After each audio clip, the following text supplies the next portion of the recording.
I have a feeling this show is going to end up going in this kind of a direction for some reason. All right, what's up, everybody? It's Music Therapy Laz here, starting some, as they would call it in Germany, Scheiße. On the Music is Therapy show here, we usually talk about lighter, kind of more helpful subjects. I don't know if we're going to help anyone with this show today. I think we're all going to come to it.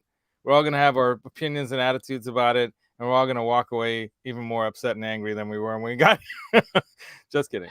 Hopefully not. But Johnny Bean, expert of EVH lore, is here to give us his quick 1 or 2, 3, 4, 5 minute background. I would maybe ask him to do on what is this fan controversy, and is it just the fans, or is it the two? Is it the two band member singers and the band feuding? Was it that started the feud? Was it their was it the things they said about each other that started the feud? Or is it just some people don't like the new Hagar era stuff? Music is too pop kind of for them versus the more rough and tumble young Turks, young rock and roller, early EVH, when you're hungry and going at the world and trying to take over the world, and then they took over the world. I mean, go, Johnny. No, I don't think it has. I'm totally wrong. But new. Hello. And if you like Van Halen, there's a link in the chat. Yes. It's facebook.com/groups/EVH fan page. That's my Van Halen group. And there's a lot of debates going on in there. Basically. That's what brought this up, Johnny. I thought I was trying to come up with I had a different idea in mind for today's show, something a little bit more Christmassy. But you guys were, getting into it or talking about this the other night and the previous night too. And then there's the whole thing with Wolf, Van Halen too. I mean, I observed this a little bit more from the outside. I'm a fan of music like you. So like you, it's just music to me. I love all kinds of music. There you go. I was listening to what's her name in your car the other day, last week. Look at that. Frank Sinatra. Yeah, I've got 89, Taylor Swift. I listen to all different types of stuff. And you still listen with CDs? Well, in the car. In the car, I have to listen to CDs. I'm just kidding. Actually, no, I've got my iPod well in here that has more Van Halen in it than probably anybody else. Oh, I'm sure. Yeah. Yeah. But even Van Halen doesn't have as much Van Halen in their car as you do. But let me just say really quickly, because I got to. Yeah, you got to go. So do your thing, and then we'll discuss. Okay. Well, I mean, first of all, Van Halen fans, they're crazy, and they're crazy about this band, and that's a good thing, because the band is no longer they're no longer a band. We'll never see Van Halen. If any of you got to see Van Halen live, you're very lucky. If you got to see them in concert, you're very lucky, because you'll never see them in concert. I mean, you'll see other bands. You'll see like Sammy Hagar, and you'll see him play Van Halen songs. You'll possibly see Wolfgang play some stuff, or you did if you went to some we did tributes. But as far as Van Halen, no Eddie Van Halen, no Van Halen. I mean, that's how it is, right? But Van Halen fans, they're literally they're crazy about this band, and they'll debate and they'll fight their point just over and over and over and over again, nonstop, all day long, every day. It doesn't stop. It never stops, and it won't stop, I think. No, I don't think it'll ever stop. Well, literally, I think in 100 years, Eddie Van Halen will still be known as the greatest. But anybody then, it'll be more like legend, and there won't, in 100 years, there won't be any. And I know this sounds crazy. Maybe I'm crazy. I don't know. Could be. But well, I haven't had my coffee yet today. I'm a little weird. But let me. And you're not wearing glasses, which we're not used to, Johnny. Well, okay. There we go. All right, there you go. Okay. All right, that's the Johnny Bean I know. Well, I can't see you. The thing is, I can't see you Oh, guys. I'm just teasing, man. Doesn't matter. I wear the glasses for like far away. For close up, I have to take them off. So I don't know. I have that same problem. Or what? Scott Nickerson, he'll tell you, man. See, there we go. Johnny speaks the truth. Trifocals. Yeah, trifocals. Okay. Wait, should I try? Try. Trifocals. That's what I think. Yeah. There you go. Close. We'll say hi to everyone in the chat in just a minute. I just want Johnny to be able to get it out before he has to go. All right. If you guys want to see what we're talking about, join that group. Yeah. Okay. Join this group. I'll post it up again right here. So you have to actually join the group you have to actually get in to see what's going on, because once you pass 10,000 members, they automatically make the group private. Okay, the group is at 62,000, almost 63,000.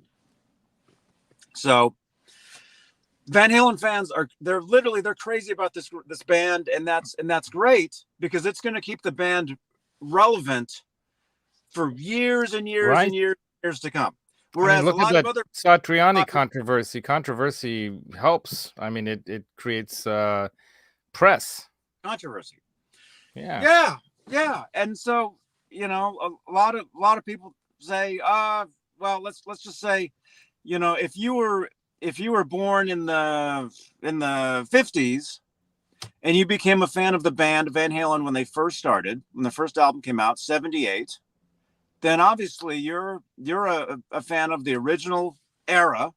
And I can see when they changed singers, some people didn't dig it. The music kind of changed, whatever. But what a lot of these people don't understand is the music had to change for the times. That's what they don't get.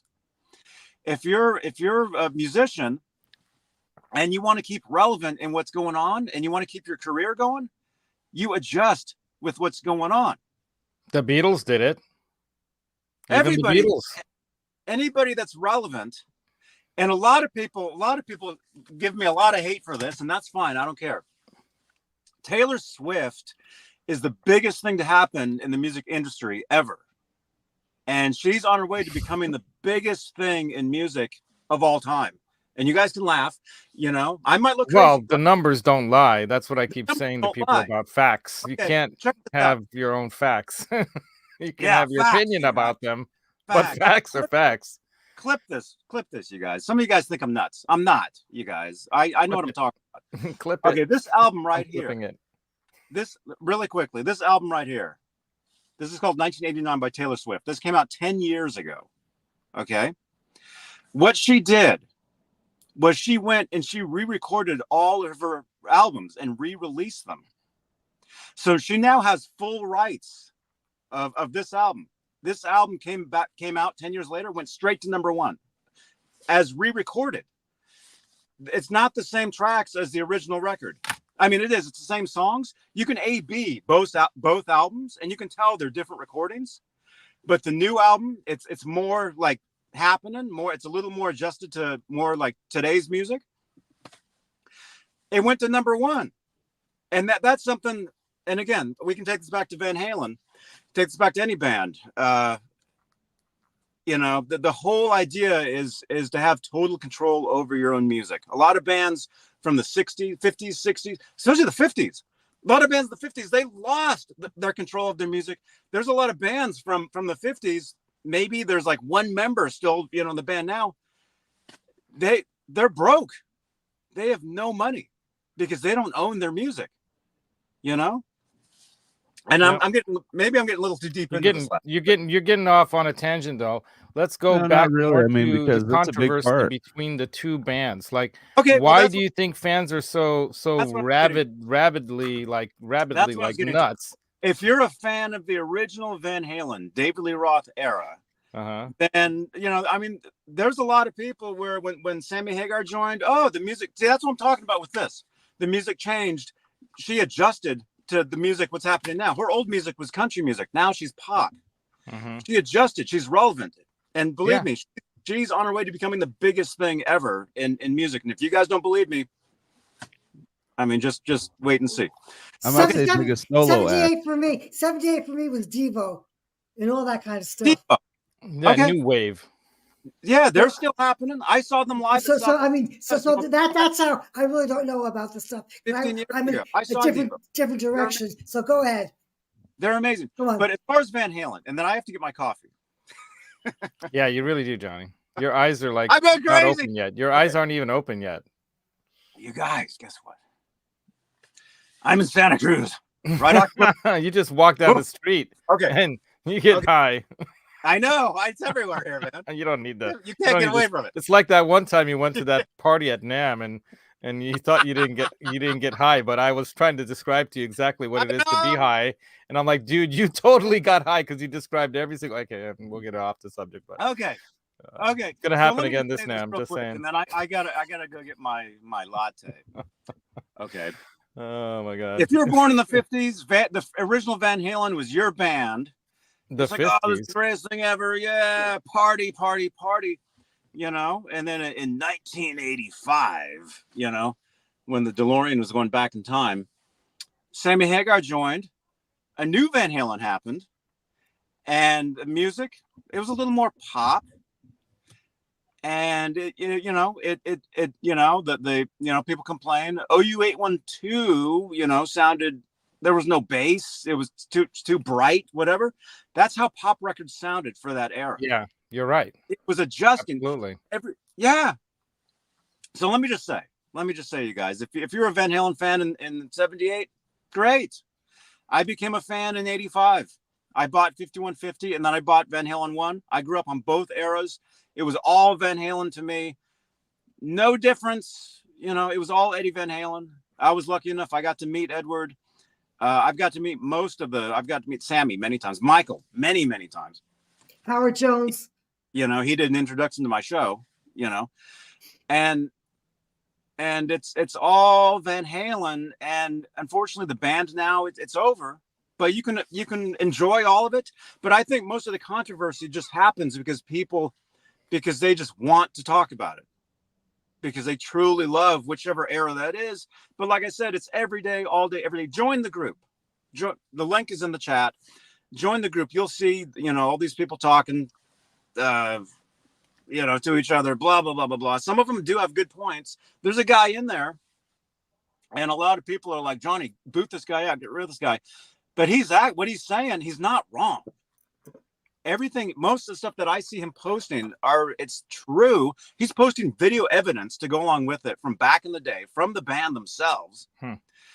And it's, people are going crazy, but it's creating buzz, So I'm gonna grab my coffee. Maybe I'll jump back in. But let me just say, you guys, have a happy holidays, Merry Christmas, whatever it is you guys do. Johnny.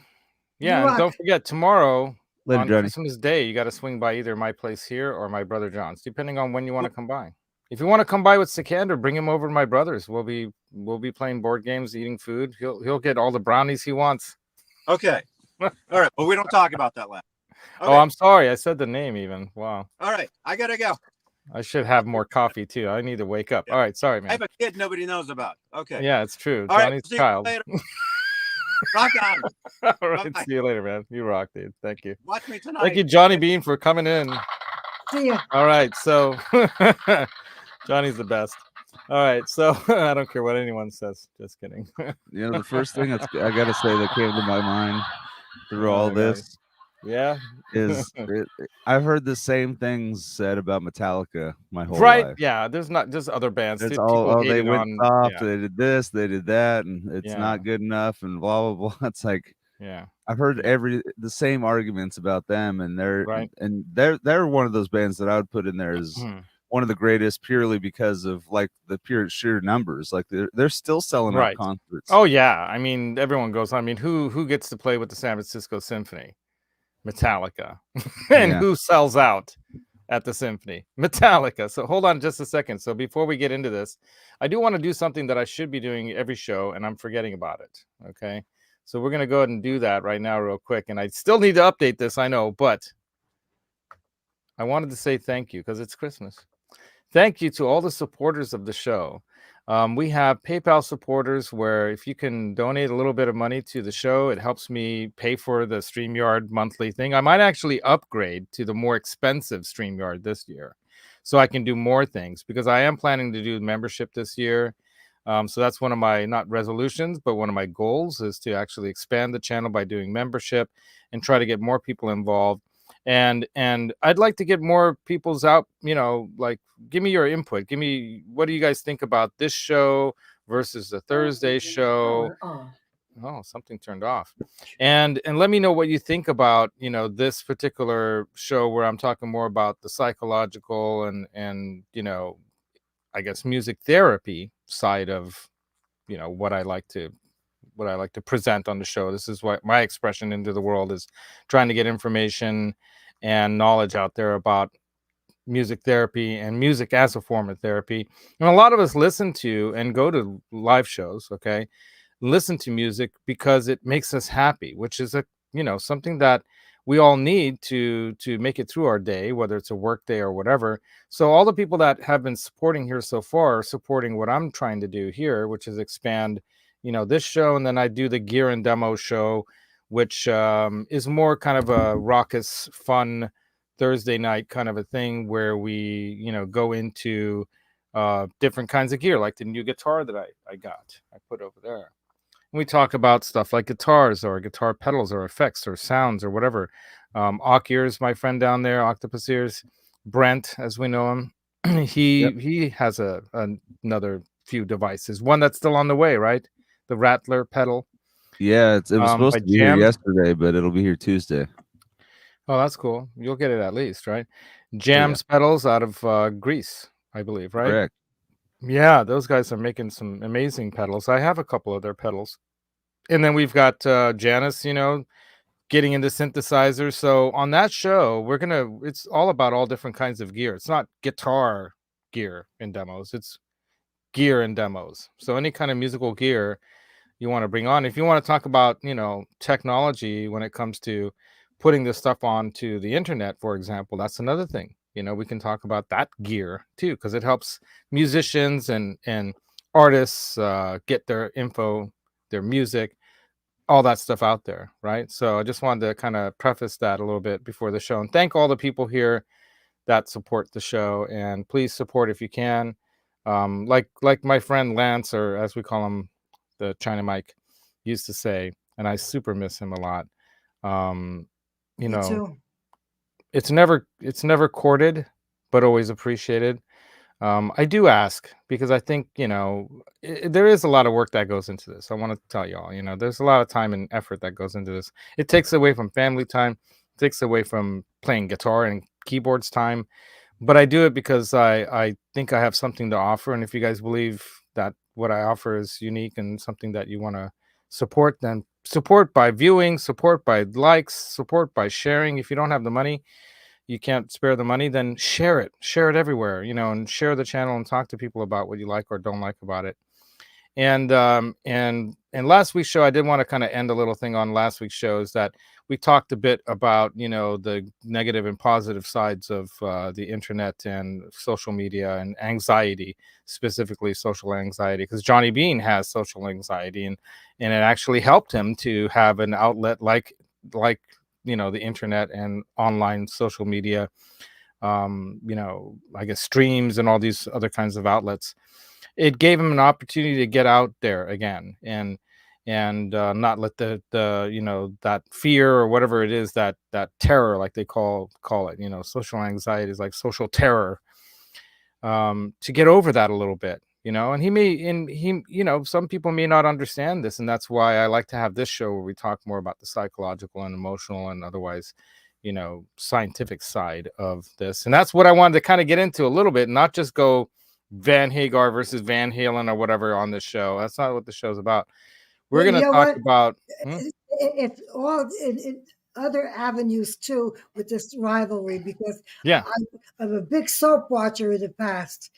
Soap operas. Yeah, we'll talk about it. When they recast the right, that happened too. Like unbelievable. People went crazy. People go crazy. We'll talk about that's a really good segue kind of point to that, because what I want to talk about here is exactly what is it that causes a fan. And remember, that word is a short abbreviation for the word fanatic. And if you look up the abbreviation or the definition of a fanatic, anyway, we're getting into something that is a very interesting part of human behavior. I always was fascinated by it. And I never would call myself a fan of any band or person or anything, because I thought there was, even at a young age, I thought this is kind of weird how people just get so psycho about somebody. I always looked at them, they're just another person. They're doing their craft and they're selling their craft, but the people go wacko over it. It's kind of weird. And I always thought there was a fascinating side of human nature and human behavior that that's what's going on here. That's what this is all about. So I wanted to get people in the chat's input on it.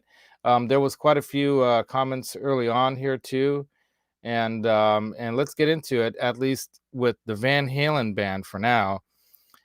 Van Halen, has been around since the early 70s, like the two brothers as a band, making bands. They had like 3 or 4 other bands too. I think they had some interesting names for some of their other bands too.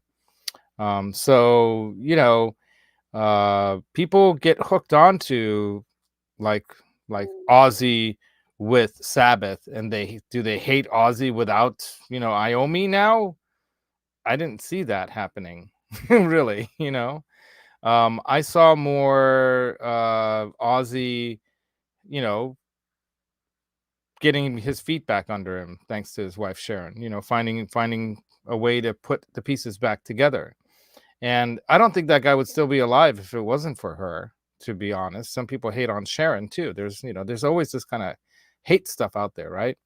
Thank you, Michael B. Yeah, right. Thumbs and hello. There you go. Give me thumbs. Give me thumbs, right? Merry Christmas and DLR rules. He starts it off right there with a DLR rules. That's funny.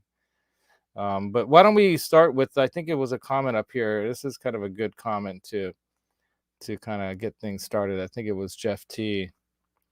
Wasn't it? Where'd it go?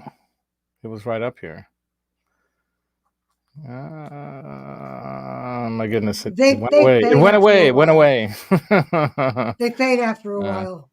Well, it shouldn't. They go up too high. Well, I know that. I'm going up to try to find it, but I know, but sometimes it only goes up so far, and you lose a lot.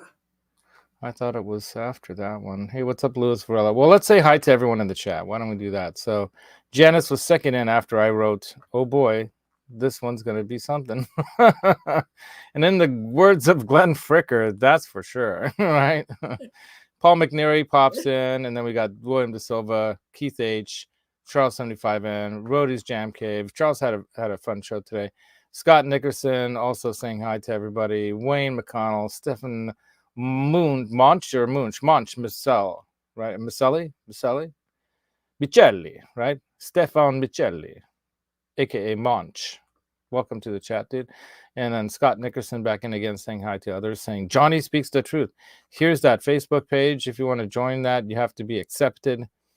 And I think maybe this was it, but I'm not sure. So if you were around LA when Dave was not showing up and wanting to do his own thing, it was easy not to care for him. Plus, he is and then we got Hobo Rhodey saying, I was a Hagar fan before Van Halen got out of LA. Montrose is kind of Bay Area. Yeah. And then Eddie Fay, you always have some really good points here, Eddie. The distribution media has changed from AM radio to AM FM internet, so there are also more people with the ability to listen. See, wider audience.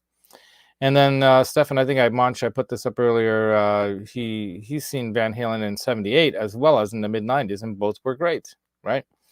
Eddie again says, the industry has changed. A&R labels created artists in the past and marketed them. The industry has changed. Yeah, it's totally different. Zach Thong also here. What's up, Zach? I still got to get your present to you, dude. I've been so busy, man. It's so hard to keep it all together. It really is. And then Guitar Man, Bo, what's up? Merry Christmas to all. And Mantra saying, oops, where'd it go? Santana adjusted through the years, right? Steely Dan adjusted. Ted Nugent adjusted. Yes, adjusted. Well, they were the leader of their band, and that was clear, and there was no controversy as to who's the leader of those bands, right? And that's the difference with Hagar and DLR. I think both those guys were pretty, big egos. There's nothing necessarily wrong with ego. Sometimes there can be problems, though. Actually, ego. But here not we always go. good. With the same artists, all different attitudes. This was 1982 and 2022. Mm-hmm. Consistency and right. growth. Yeah, people change too, and I think that was part of it. I think, even the same person can grow. Right. I mean, he has definitely grown from where he started to where he is now. Right. So let me ask this of the people in the chat. Let me ask you guys: would Van Halen have taken off and been so like awe, kind of shock and awe to the world of rock and roll if they had fired Dave at the beginning, just like they wanted to, not them, but the producer. What's his name? I got a good question. And really Tinkleman, or what's his name? I keep saying the wrong name. Templeman, yeah, Ted Templeman. I think people amongst them, the executives there, didn't think that Dave was the right product to sell. But what's funny is later on, it was Templeman and Dave working together that kind of, in many ways, kind of formed the band doing pop songs, or at least previously recorded songs, like So Good, You're So Good. Isn't that song? I got a question for you, though, really. Now let's say that David Lee Roth wrong is LSD. hadn't quit. Okay, and stay with the band for the duration, but they just made these songs with David Lee Roth singing them. See, that's the thing. I think David Lee Roth didn't want to sing some of the second. Yeah, but let's say that he did. Era. Let's say that he did. He wouldn't have. I mean, that's the thing. I think that's why they were so at each other by the end of the 84 tour, 1984 album tour, right?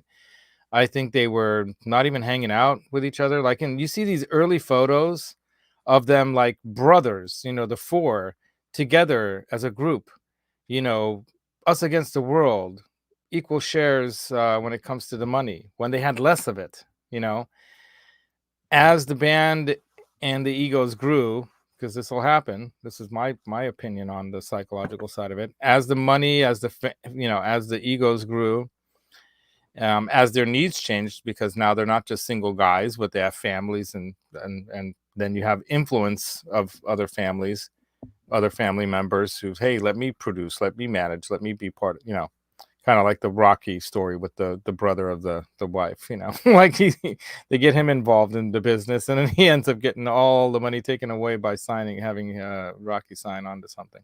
Anyway, so if you guys know that story, I've love that show or that movie, like that series of movies. Anyway, the point being is that we have, these two camps, and man, they just go at each other like which one was better and which one was worse and why and all this stuff, That's an addiction of the internet age, man.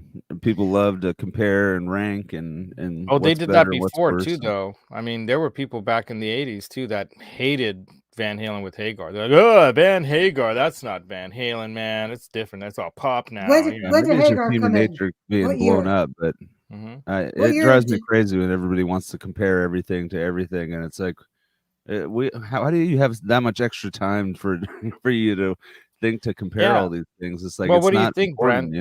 You're a very astute young man, so you've had some wisdom on here. A lot of people have talked about your wisdom. Tell me why you think people do this kind of thing. What's behind it all? Well, I think a big part of it is like when you connect with music, it becomes personal. Like when you really, you're by yourself in your car or wherever, rocking out, having a good time, and then you go see them in concert, and you just connect, and then when someone tries to disrespect that connection you have. It feels personal, even though it's maybe not supposed to be. But you have that connection there, right? That's being disrupted because someone is saying, "Oh, it's not worth being connected to because X, Y, and Z," and you take that personally because you did connect to that. Yeah. So that's kind of like what Steven's saying here, or Monch. We'll just call him Monch. Eddie's guitar sound was so unique and innovative at the time they came out, right? That could have had Bob Dylan singing and still charted. Probably right. But here's what I think. Here's what I think is interesting about DLR and Sammy. They are both frontmen. And what that means in my mind is somebody who is the face of the band. Mm-hmm. Eddie's not going to go out talking and promoting the band. Definitely not that guy. Alex didn't like to mince, he didn't like to say much. I mean, he wouldn't mince words when asked questions and whatnot, but David Lee Roth sold that band to the world, man. In my opinion, at least, the way it always seemed to me, like that guy was like, we're going to be the best rock and roll band in the world. We're going to take over the world. And he created excitement, Plus, he was a good looking dude, 6 foot or whatever tall, buff, karate master, black belt. Doing well, they also had there. Eddie Van Halen to back that up, though, too. But what I'm saying is that, if you had Eddie Van Halen and Quiet Riot, just like Randy Rhoads, you wouldn't have gone far. Well, Randy Rhoads needed Ozzy to bring him out, and I think David did for Eddie what a frontman does. And it's not just his vocal style; it's what he was writing about, and that was the Mean Streets Van Halen, right? That was that era of music. Punk rock was hot.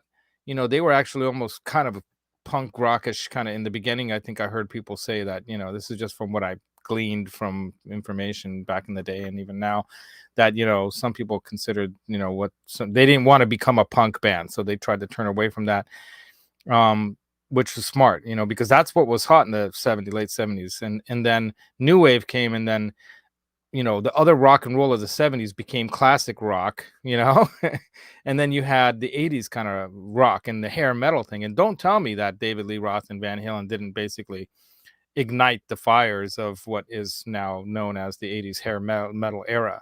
I mean, with Roth and the fuzzy boots and the spandex pants and the hair and I mean, come on, that guy started it all.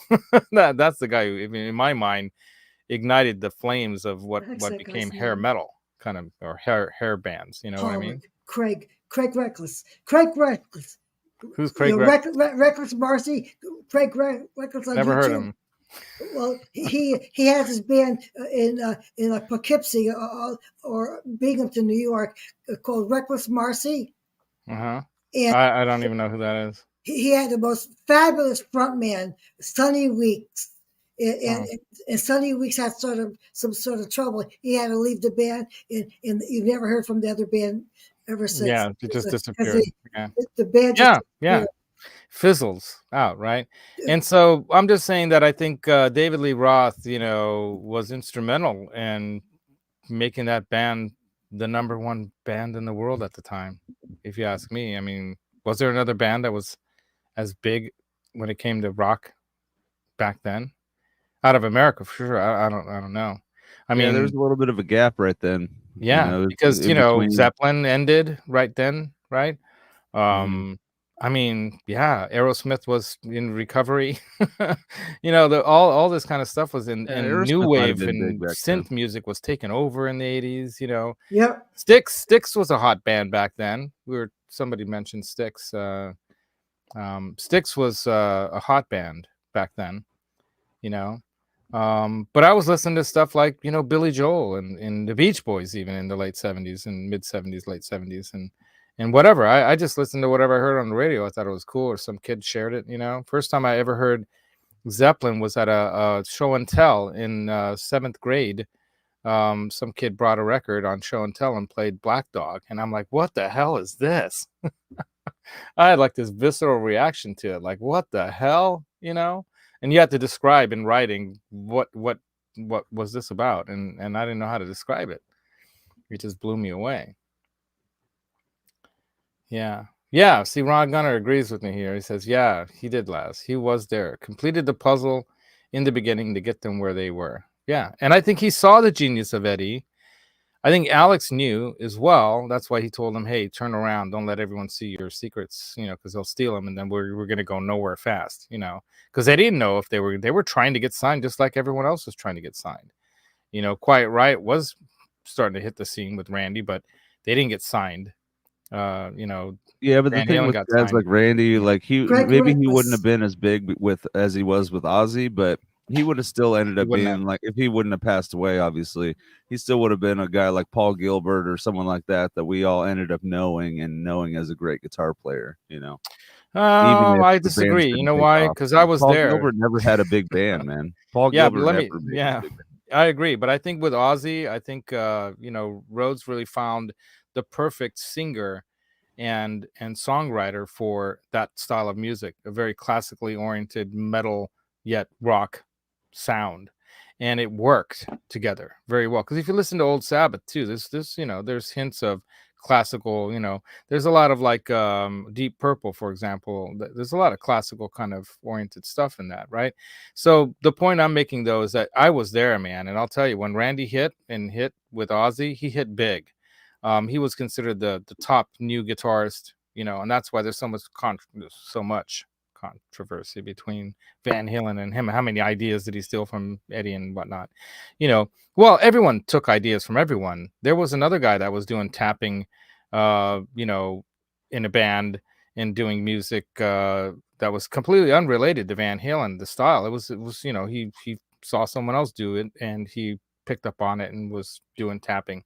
Eddie did it in a high gain and intense rock, which was really hip and really hot then, and it took off. A lot of his Randy Rhoads's tapping techniques, he wouldn't use his other hand to tap. He would just use one hand and do tapping techniques. Right? Yeah, with his left hand, just tapping with his pinky and stuff. And legato, domo arigato. That was stuff that I didn't really see Eddie doing. I mean, I consider them. But what Eddie did was, using the other hand and then doing the harmonics and the tapping and stuff, and some of the things. That's what I'm saying. I didn't see Randy doing that kind of stuff. That would have been stepping on his toes. No, he did do some. Yeah, he did. I don't remember that some. Yeah, but he didn't want to copy him either. That's the thing. He didn't want to copy him. He wanted to do his own thing and tried to do his own thing. Yeah. So there's some other comments here. Yeah, he was definitely a showman, right? But so was Van Hagar. So was Sammy Hagar. Hagar was actually coming off on, his career was really taking off at that point. And I think he saw the same thing that Van Halen, that David Lee Roth saw in Edward Van Halen. He saw what that guy could do to his music. He knew, oh, this guy can take me to the next level. This guy's like the biggest rock guitar star there is, since Hendrix. There's nobody been out on the scene that's made such a hit with the people when it comes to bands and music and on the radio. He wrote hits, okay, and that had a lot to do with David Lee Roth's style too, because he brought like that dancer element. I remember people back in the day talk about, oh, he's a dancer, and he's like a that kind of guy. And he brought that element in that kind of dance music thing, like David Lee Roth would talk about this back in the day. You get the people up and jumping around and moving. You get the girls, into the shows. Yeah, you're gonna have a bigger following. You're gonna, that's what he was all about: getting people moving, getting people up and happy and jumping around. And I like that side of Dave. And then there was that side of Dave that was like that ruffian side of him. No, you're no good, doing that cover. Jamie's crying, all these kind of songs, everybody wants some. I mean, there's a lot of sexual stuff being thrown at you, but also the rough and tough side of love, ain't talking about love. I mean, there you go. I mean, whereas with Hagar, it was what is love, or what are the songs, there's like, this is love, this is everything's the happy side of love. With DLR, it was the unhappy side of love. And so there's that rough kind of tough street kind of, and it's not like David Lee Roth was like, he came up, his dad was an eye surgeon doctor, a famous eye surgeon doctor, and he came up in money.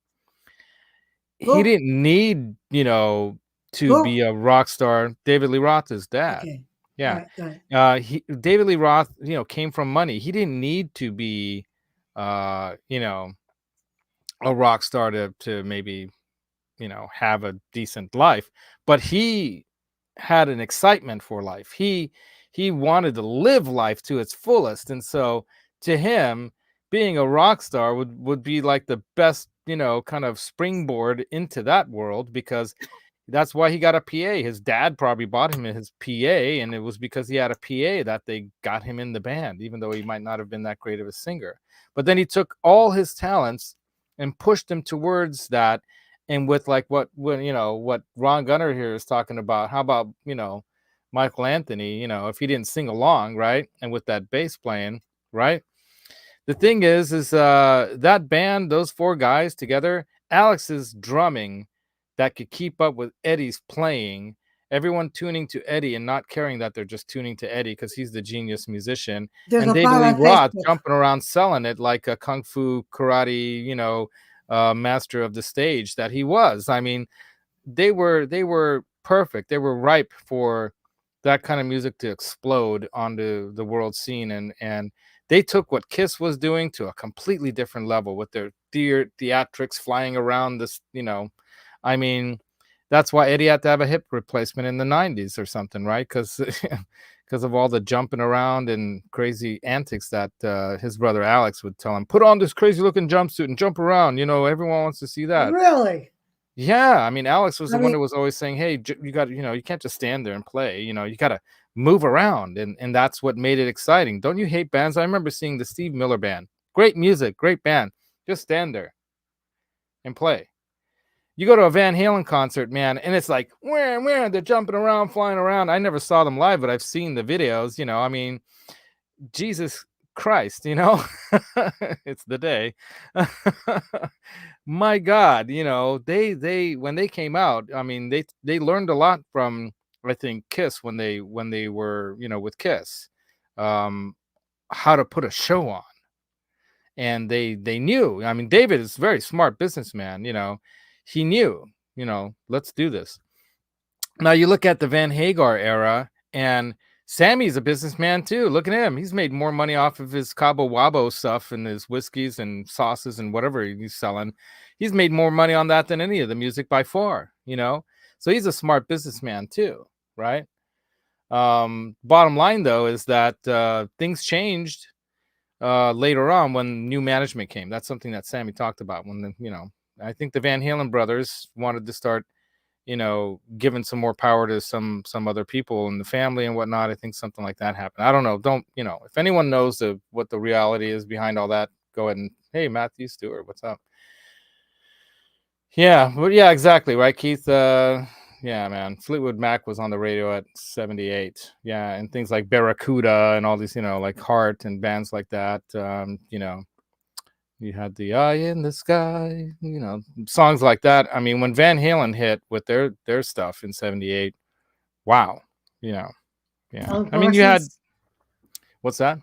Alan Parsons? Yeah, Alan Parsons Project. There was a lot of the music in the 70s, there was some rough and tough music, but there was nothing like Van Halen. There was Kiss, and there was, I mean, Queen was a big band back then too, right? They were huge in the world. They had a sound, they had an attitude too. When Another One Bites the Dust came out in the 80s, the early 80s, right? Late 70s. But I think what also happened is that I think because David Lee Roth was an adventurer, okay, once he started making the money and had the fame and had, he was coming up with all these crazy ideas, to let's go to the Amazon and get a group of people together and we're going to be the adventure club or whatever they called it, right? Yeah, Foreigner, Boston, exactly, you guys, right? Good bands. Yeah, right? That was one of my favorite songs, dude. I learned to play the drums to Renegade. That was the first song I learned to play the drums like all the way through. Hot-Blooded, right? Remember the song Passion? Oh my God. It had a great sax solo.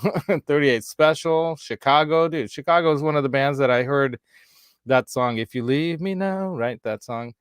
Take away the best part of me. I heard that in the ice cream shop when I was a kid. I was like a preteen in the 70s. And I said to my Mom, what is this music? I need to have this music. And I'm like, asked her to get me the music. I don't think she found it. I think maybe she found a 45 or something. But we didn't have a lot of money back then. So buying songs and CDs and, records back then, 45 records or 45 RPM speed. Anyway, some of you guys have no idea what I'm talking about right now. Yeah, there you go, Johnny Bean. Click on that link. Here it is again. I'll post it for you all. You guys want to, oh, it worked. Johnny was able to post it because he has got a wrench. He does indeed have a wrench. So, but yeah, the bottom line is that, to me anyway, I think when Dave started doing all this other stuff, he wanted to do a movie and also Eddie, he did the thing with Michael Jackson with Beat It, which kind of rubbed everyone the wrong way because, if he hadn't done that solo in that song would not have stayed number one, I don't think, and would not have knocked Van Halen off from being number one earlier or longer. And if I'm management of a band, if I'm part of a band and one of my band members goes out and does something like that, and it kind of hurts our band and our sales and I would be pissed. And so obviously, as a business, Eddie didn't see it so much as a business thing as much as, hey, I just want to play music. And somebody, this guy asked me to play. I can't deny him. Quincy Jones asked me to play on this record. I'm going to say no to Quincy Jones. Yeah, you say no to Quincy Jones because you have a record contract with your group and your producer and your executives. He's not your executive, and you got to pass it by them first and see what they say because it might affect you and your record and this, that, and it did. So I think there's from my perspective, there's, these things that were happening. And of course, everyone was getting high and partying and using all kinds of drugs back then too. So who knows how much of that affected decision-making, right? But the bottom line is, the band was splitting up irregardless. So like Johnny was saying on his show the other night, it's not Eddie's fault that David Lee Roth left. They didn't kick him out of the band, but they were definitely not agreeing on things. And so maybe they were doing some things that were kind of pushing him out of the band in a way. And maybe they wanted to change. So sometimes, like when you're dating someone and it's not working out, but you don't know how to break up with them, they're, emotionally, psychologically, subconsciously, you're starting to behave in ways that push that person away, And I think that was happening then. And that might have already been happening with Sammy later on. And they're after how many records did they do with Sammy? Like 6. So the bottom line is that, and then they always resisted doing a live album. They finally did that, I think, and then they did that tour with both Sammy and Dave kind of thing. That was kind of weird. The Gary thing totally did not work out because I don't think they gave enough time to it. I think they needed to let that fester. What are you laughing about, Janice? You have to share. No, Johnny. What do you? Oh, he comes to me on LinkedIn. Okay. It's like it's so funny with his emojis. Yeah. I thought Ron Gunner was funny here with his poem that he wrote. Which one? He's doing it right now. You just say, "I break with me, I break with you." Is that and then you throw poop on their shoe. Okay, that's a poem. I didn't know he was a poet. I didn't know it. Ron's a poet. Anyway, so and see, Jay Beebe says he actually liked Van Halen 3's music. See, I think that was more almost like some people talk about that as being like Eddie Van Halen's solo album because that was like what he really wanted to do, Whereas when even Sammy was in the band, he led that band. He even says, I led the band. I was managing the band. And then that other manager came in and messed everything up. Everything was going fine until then. but bottom line is, Sammy was also into having a good time, partying, having this Cabo Wabo thing. And, Eddie wanted to make more music. He wanted to, he's the introvert wanting to make the music. He wants to just do the music, Hey, what's up, the Axe? We got 35 people in here. That's awesome. Don't forget to hit that like. The Axe. And yeah.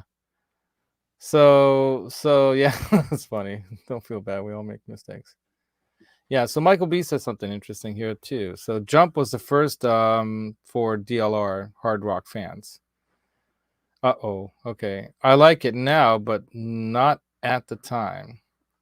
And see, that was a song that even DLR didn't really want to do because that had keyboards in it, right?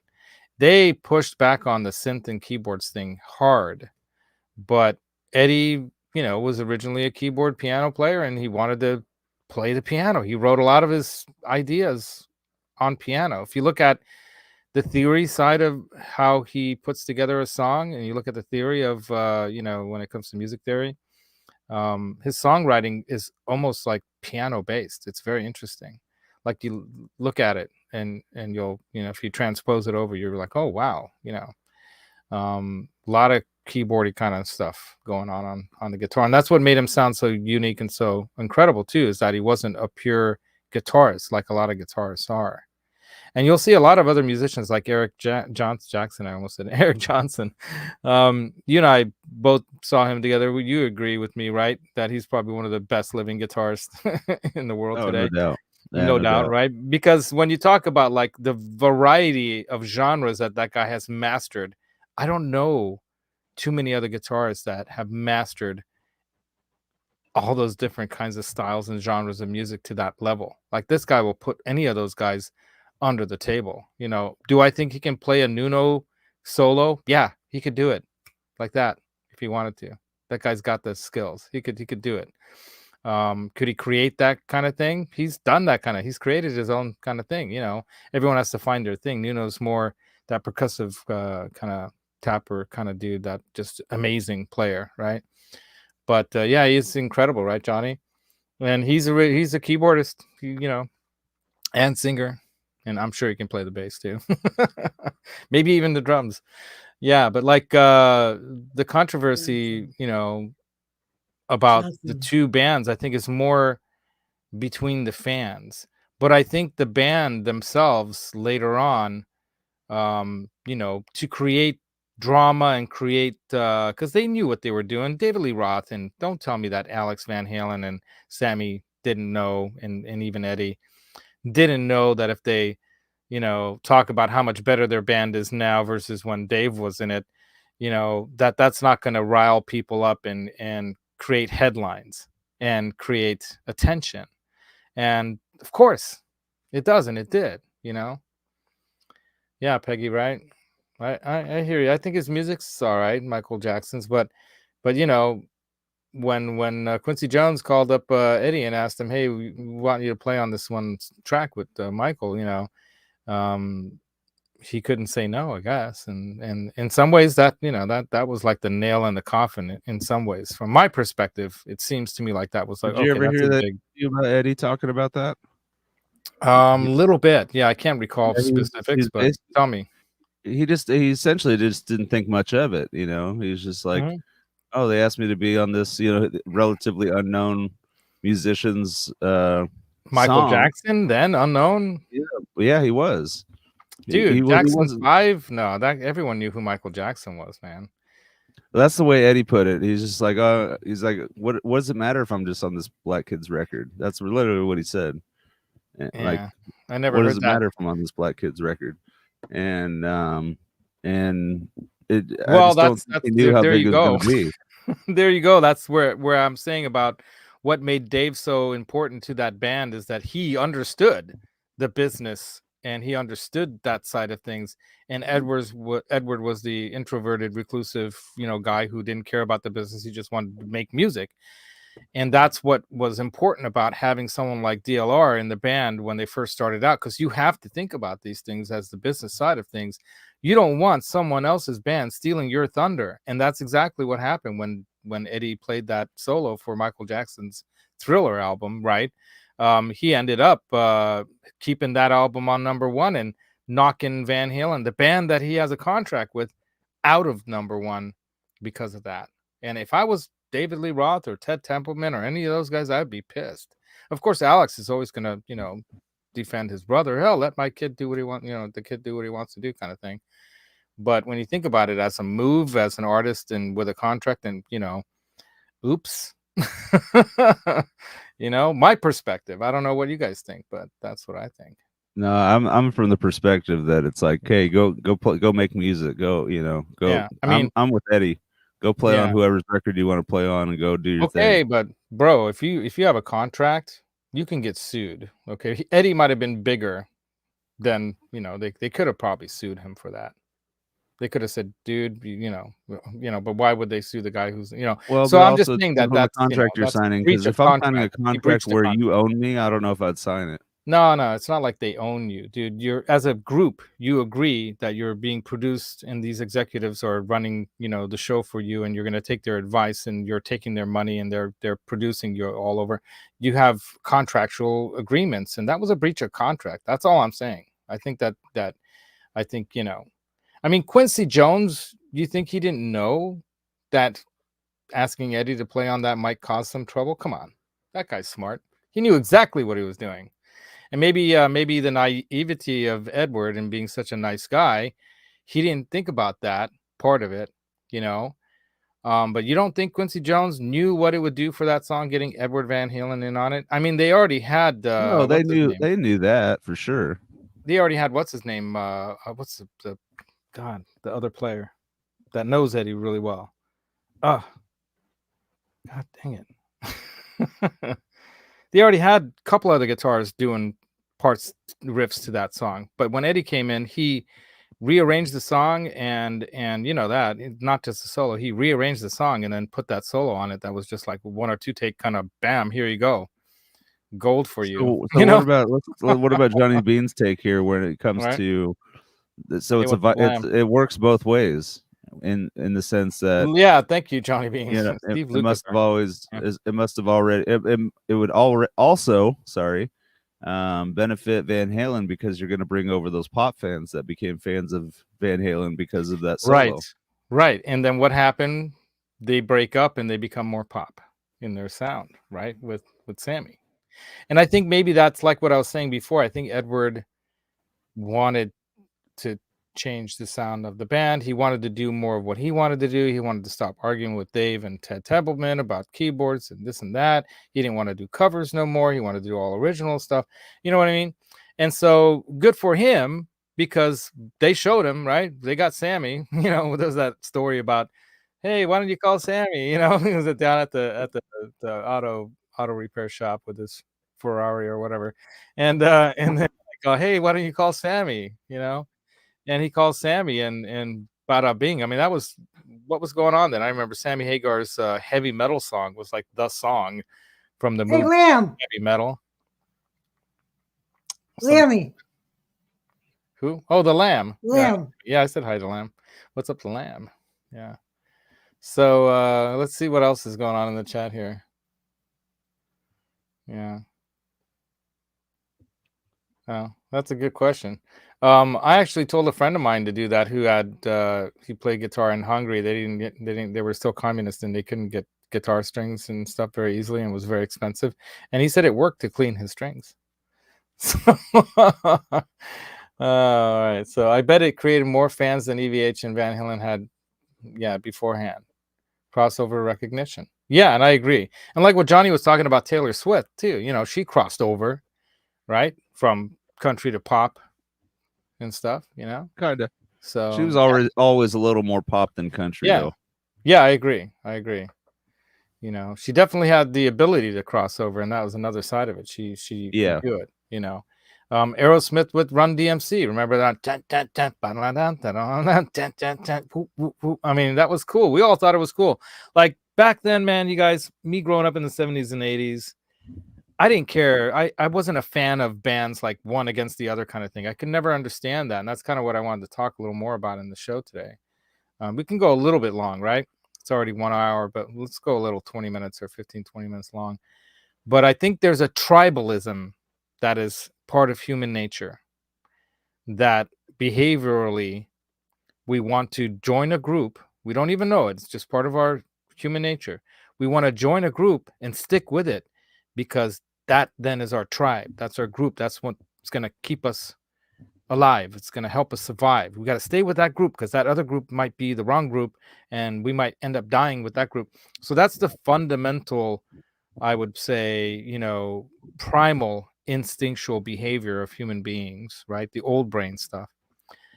That makes I know I was never that way when it came to music. Right? It was like on the more the merrier, but it was like I still liked the bands I liked. I didn't like it because other people liked it. I was actually shocked to find out Metallica was a big band. I didn't know Metallica was a big band until I was in like 6th grade, and everybody's like, "Yeah, we all know who that is." I'm like, "Oh, I didn't know that." Because you were just enjoying it yourself. And you weren't, so that's another thing that changes as you get older too. Now, so you start going through puberty, right, Janice? And that starts to change you. And suddenly, you're joining a group. Puberty. Remember the sex show that we had? Anyway, sex, drugs, and rock and roll. But what were we talking about? You just completely screwed I don't know. Somehow we threw you off there, Janice. Yeah. All right. That's what happened when you have Goyles on the show. Anyway, but I'm just saying. But what I was saying is that there's that primal instinctual behavior. No, the primal behavior. So there's psychology that I learned in school. There's a lot of behavior that we are not in control of. We think we are consciously in control of ourselves, but we aren't.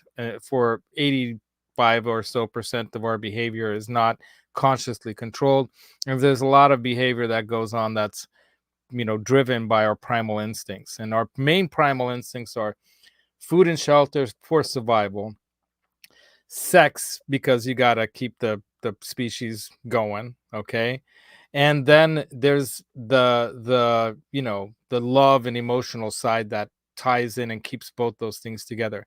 You have to have a group of people that you feel you need to belong to, because it's part of your primal instinct to survive in the group. That's why as social beings, we are social animals, because we do better together as a group. And look at what we've accomplished as, a group of humans. And Brett, to your thing about Metallica, I was the same way about the Grateful Dead, because Jim and Brian were both deadheads, and it's like a world that I never knew about, that's been going on for years and years and years. Just like you were being happy about learning about Metallica when it was old hats to a lot of people. It's like, right. You know what I'm saying?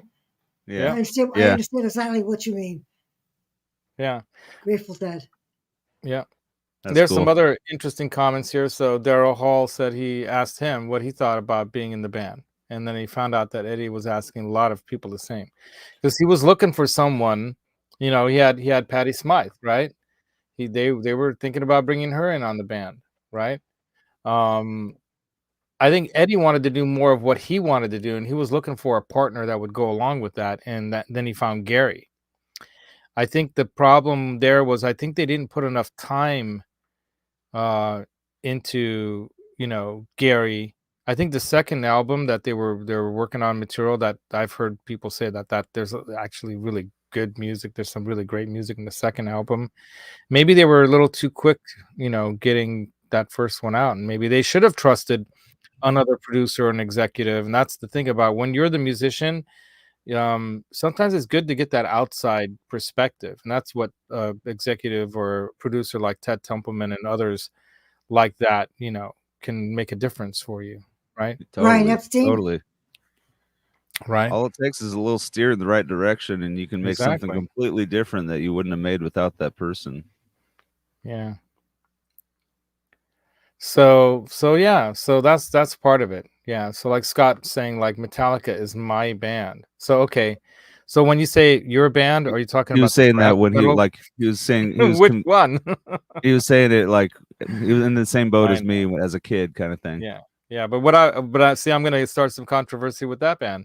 Which version of that band? Okay, the one that sold out later, or the one that didn't sell out and was doing the thrash metal? See, they didn't really there you sell go. out. That's the I big know. secret So is. here you go. Which one?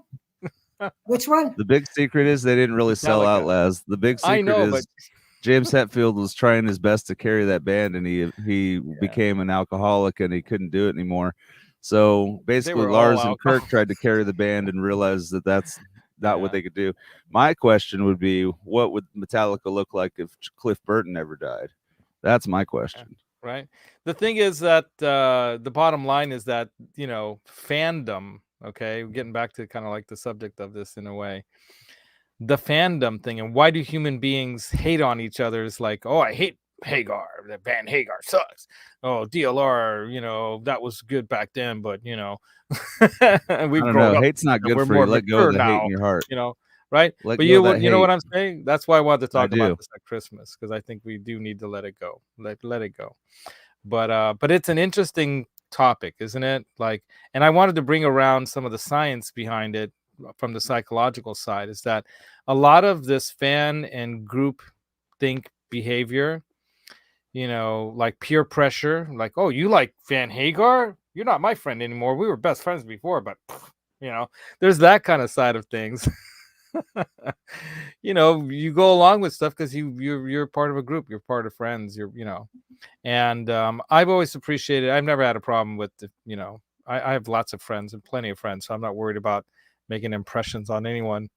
You know, I want to impress the proper idea in my mind, though, which is that it's all about the music, right? And didn't they both do some great music?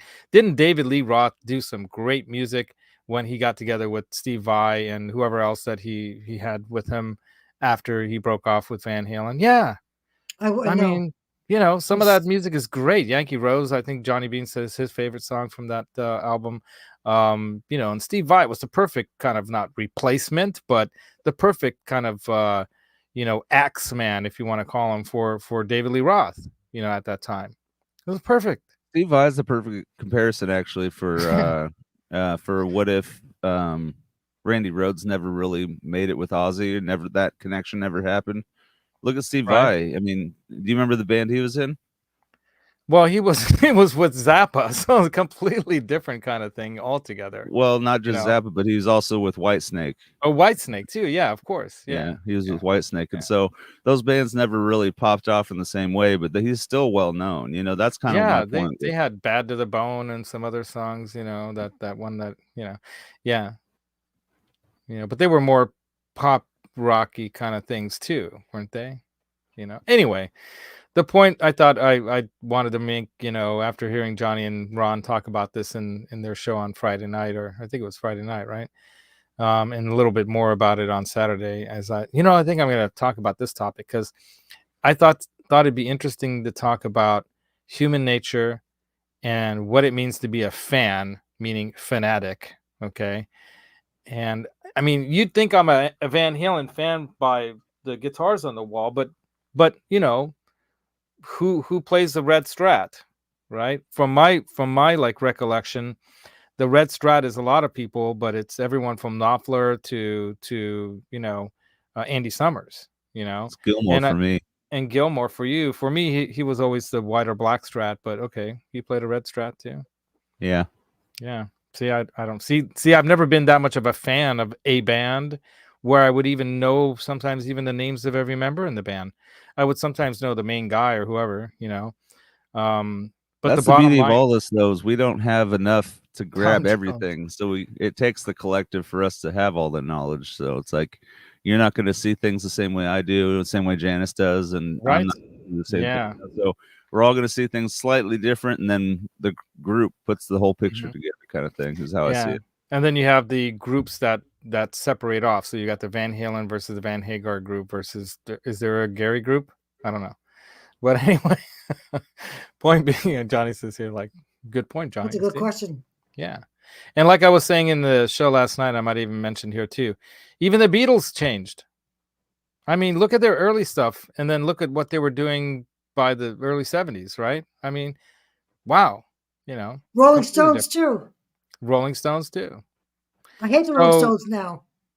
Oh, I see. To me, music is music. I thought some of their new songs were pretty cool. Yeah. I'm not even listening. Yeah.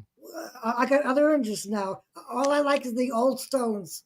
I just like their guitar playing and their style of music. They're catchy, and I've always liked Mick's voice and how he sings. He's got a great timing and feel, as a singer. I love, Anyway, so CC, right? I got to try to check them out. The new one. Yeah, right.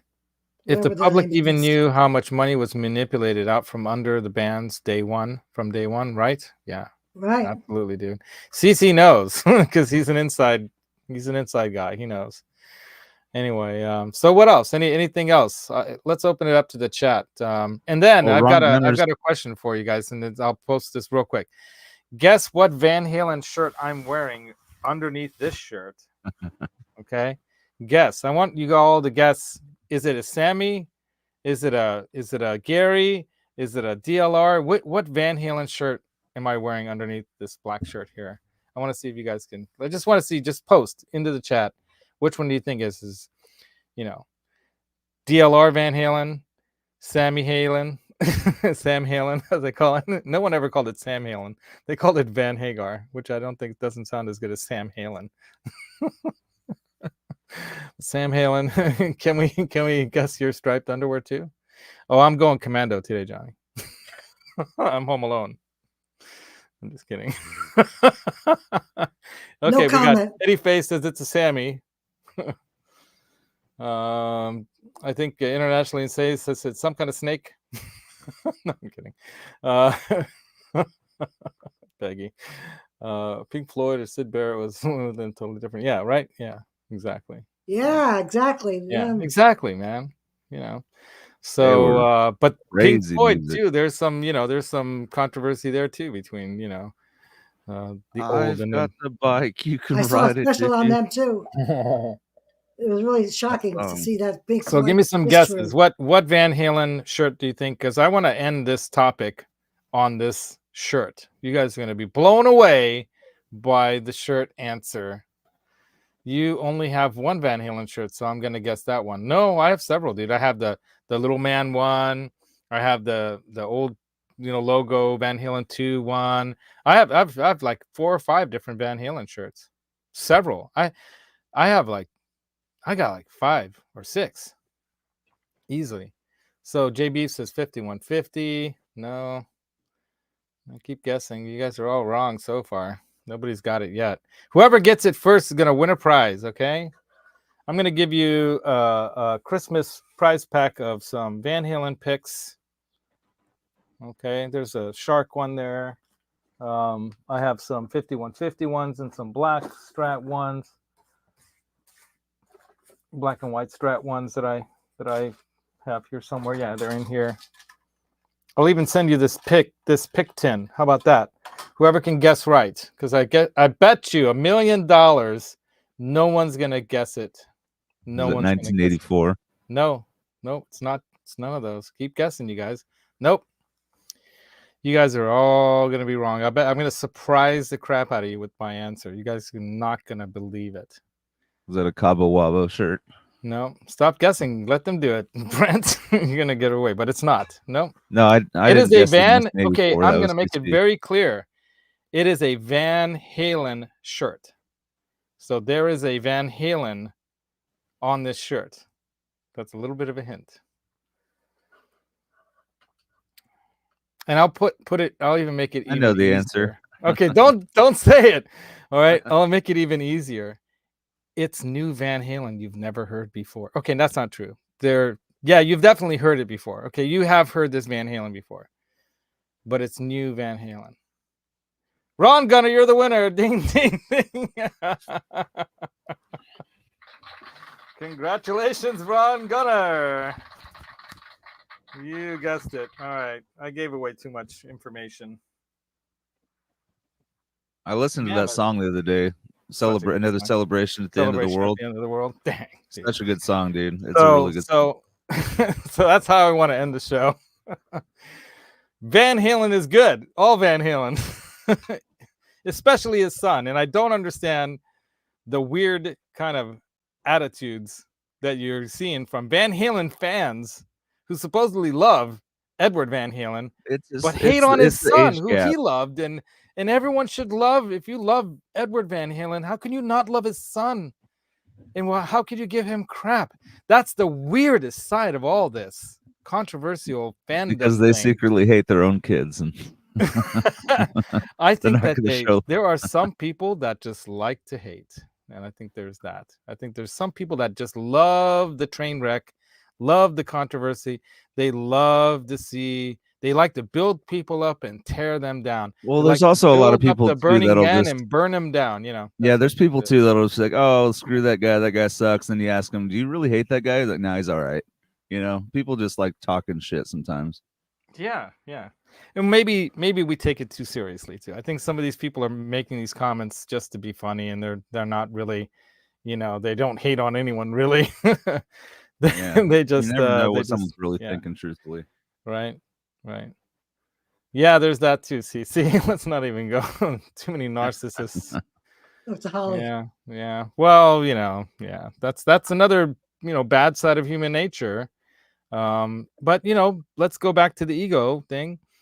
You needed an ego like Sammy and David to get that band. Would Edward have ever broken out on his own? I don't know. If you didn't have like a good Randy struggled with Quiet Riot to break out. They finally did eventually break out because Dennis, is kind of an unusual character. Maybe not as popular, but they were able to break out with the Come On Hear the Noise and Girls Rock the Boys, and that MTV era of things really helped a band like that, I think, because MTV was selling Rebellion. And then I'll I don't know what you guys' thoughts are on why I think, in my mind, people love the original Van Halen more than, let's say, the Hagar era stuff. I think it's because, like what some of these guys were talking on. Well, Dave Friedman had an interesting show on Friday night too, where I finally watched the rerun, and they were talking with Pete and Mark about, what's wrong with music. They were ranting, and one of the rants they were talking about is what's wrong with rock and roll music today. Well, it ain't rock and roll if it ain't loud and in your face and moving air and moving people and maybe upsetting some other people and whatnot. Rock and roll is rebel music, man. It's about controversy. And I think that's what DLR, David Lee Roth brought to the band. He brought that swagger. He brought that, hey, I'm a pirate and you're going to love me even if you don't want to. I'm going to fuck your girlfriend.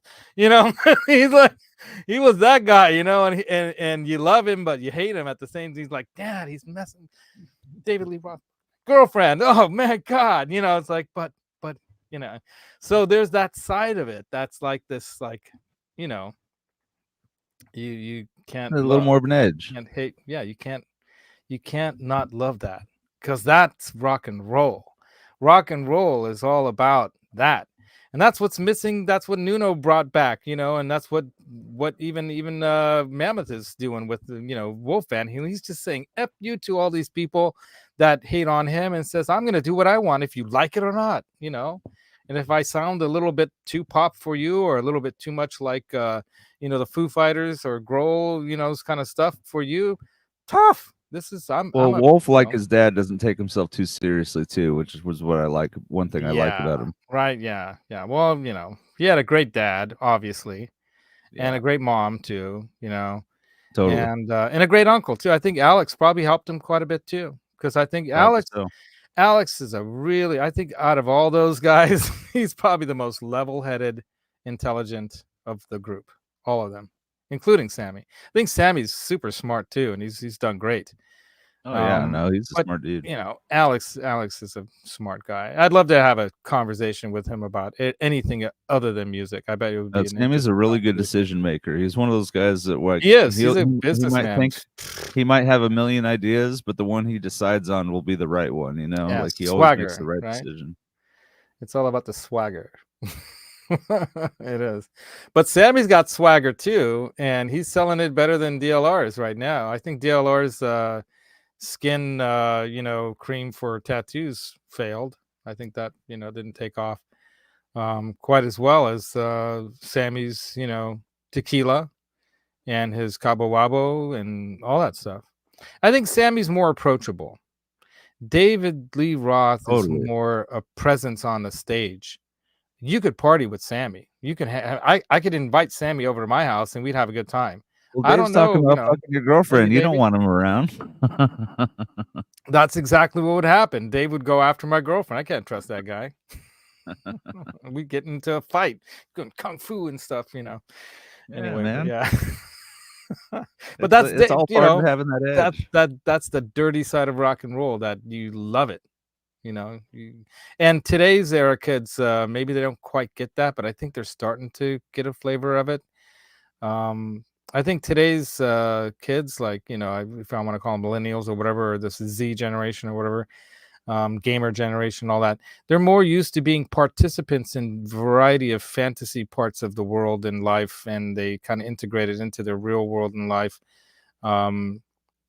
differently than how most of us grew up until this, like, internet and gaming and like what we were talking about last week, this whole social media thing.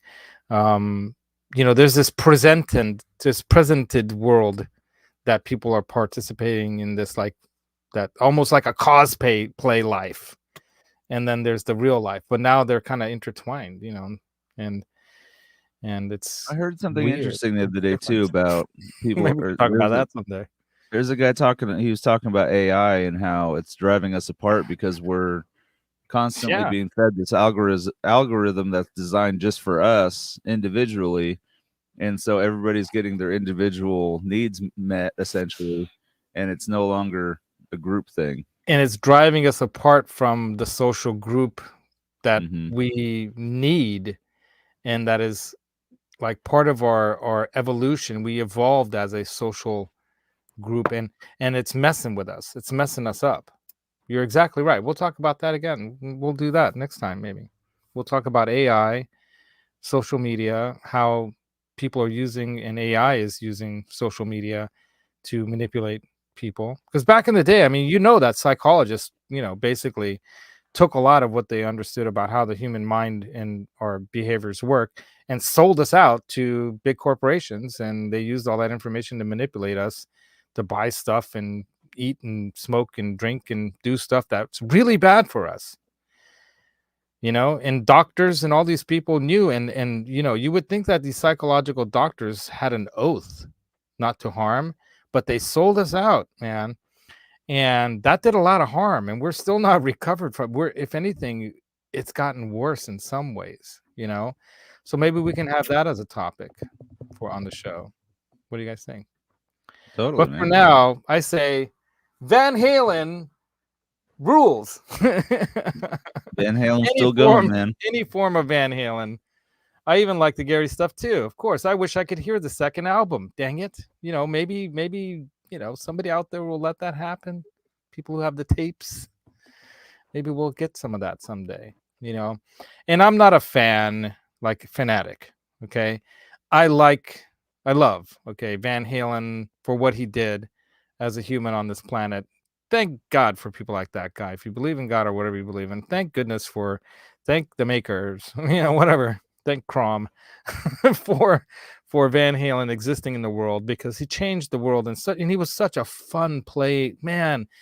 He played the guitar in a way with just ruthless abandon. Just, Spencer Cron, man, just right, yeah. Santa Claus, whoever. Spencer Cron.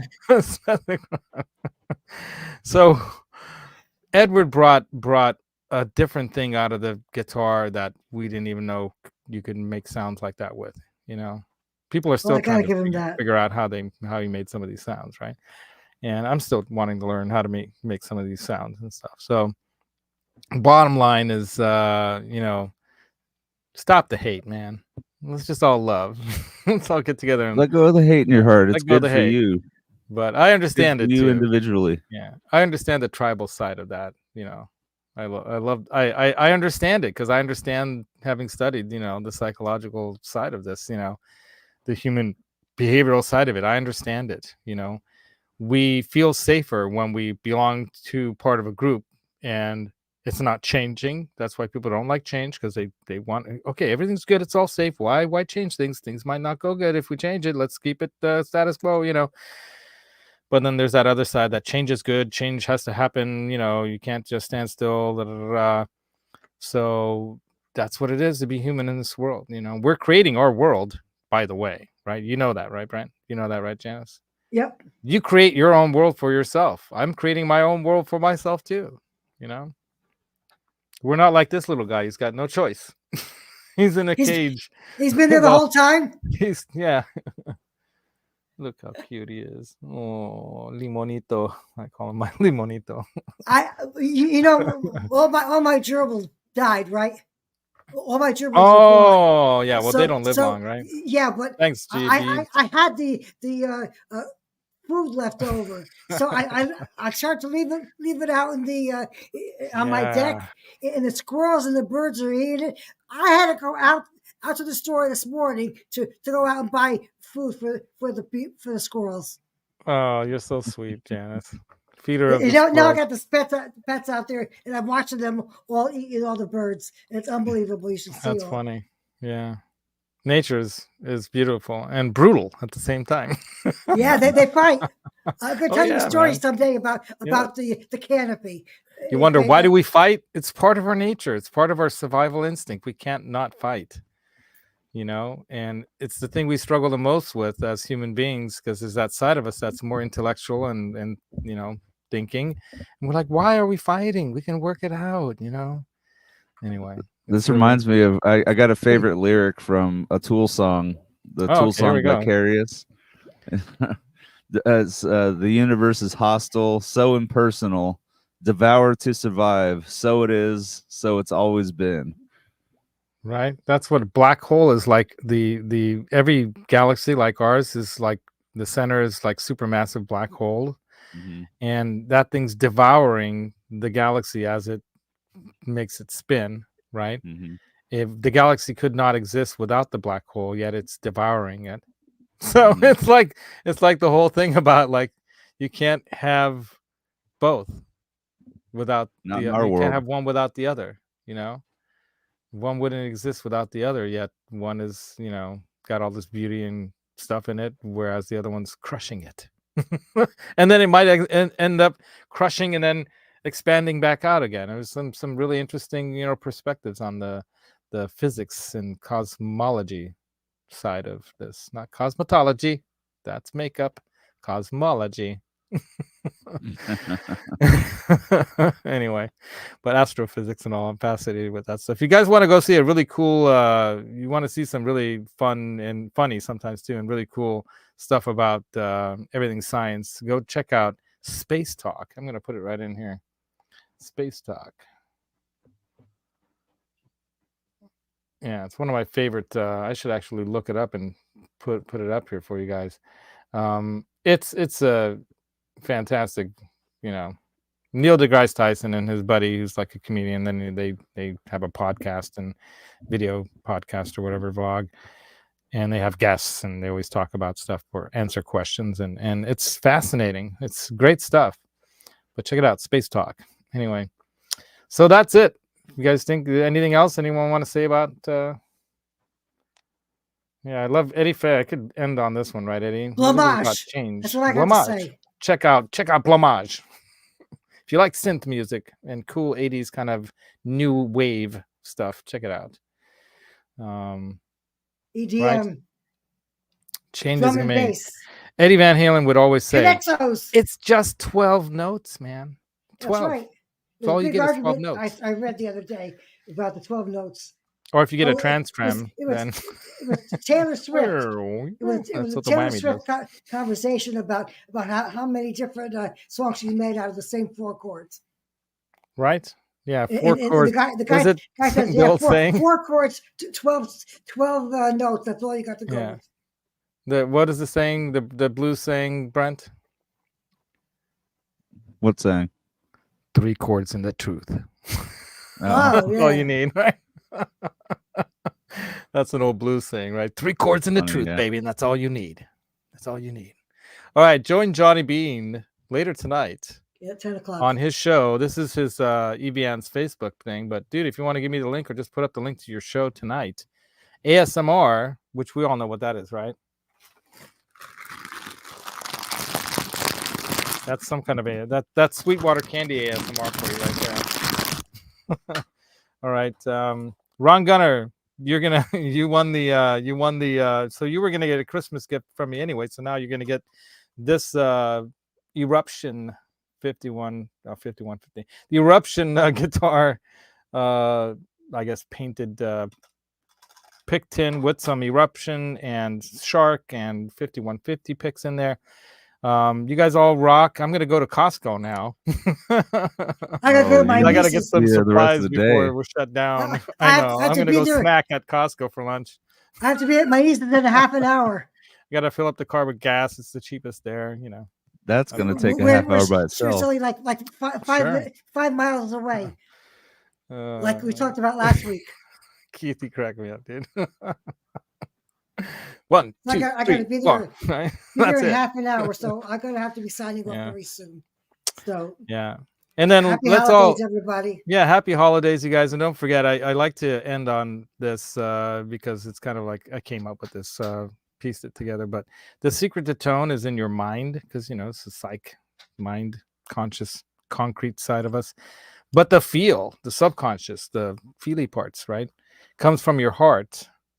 Put those two sides of yourself together, the concrete, the subjective, together somehow with musical instruments and friends, and make some music. Rock on, man.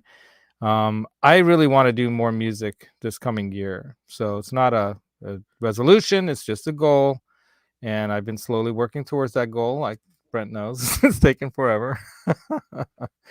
But I look forward to doing more of that for you guys, because there's a lot of music that I want to get out that's in me too. And I think it would be a shame if I didn't, put it out there, right?